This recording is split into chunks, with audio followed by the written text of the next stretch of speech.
समूचे विश्व में केवल भारत भूमि ऐसी भूमि है जहां उपासना होती है।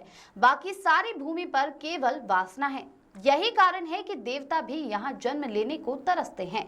भगवान के 24 अवतार हुए हैं और वह सभी अवतार केवल भारत भूमि पर हुए, किसी अन्य देश में नहीं।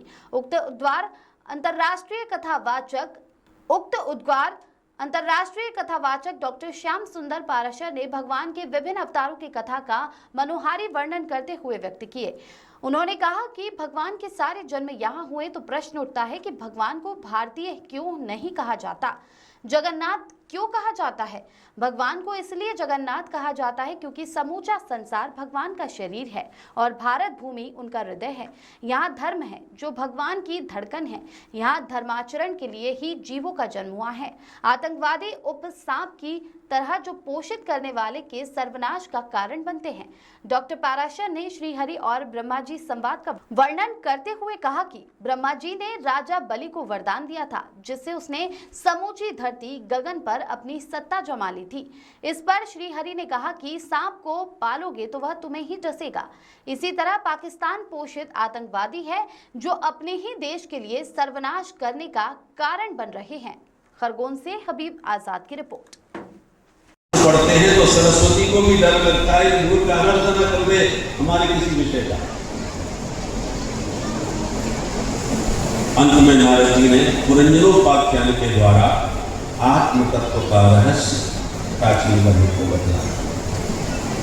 जीवात्मा और परमात्मा दो मित्र हैं। जीवात्मा का नाम है पुरंजन, परमात्मा का नाम है अभिज्ञात।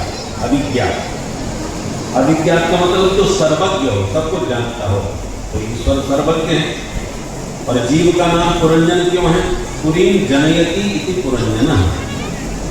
ये अपने कर्मानुसार 84 लाख पुरियों में जन्म लेता फिरता है, इसलिए हम सब जितने बैठे हैं सब पुरंजन हैं। विविध पुरियों में हमारा जन्म होता है। अब जीव जब परमात्मा से घूमने की इच्छा लेकर के संसार में भ्रमण करने आया तो भवाटिनी में भटक गया और भगवान को भूल गया। तब भगवान ही एक संत का वेश बना करके आते हैं और जीव को समझाते हैं, सद्गुरु के रूप में पधारते हैं। इसलिए गुरु साक्षात परब्रह्म, गुरु गोविंद में कोई अंतर नहीं मानना चाहिए। परमात्मा है वो निराकार ब्रह्म है और जो गुरु जी हैं वो निराकार ब्रह्म है। गुरु कौन है? नराकार, नर के आकार का ब्रह्म है।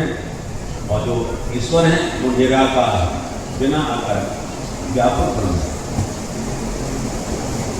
गुरु जी आके समझाते हैं जीव को कि माया के वो पुजारी आगे की कुछ खबर है, इस घर से और बढ़कर एक दूसरा भी घर है।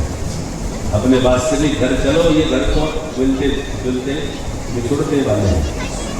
तब गुरु की आज्ञा में, उनके मार्गदर्शन से ये जीव भवाटिनी से निकलकर अपने वास्तविक स्वरूप को प्राप्त कर लेता है। यही पुरंजनोपाख्यान का सार है। बोल भक्तवत्सल भगवान की।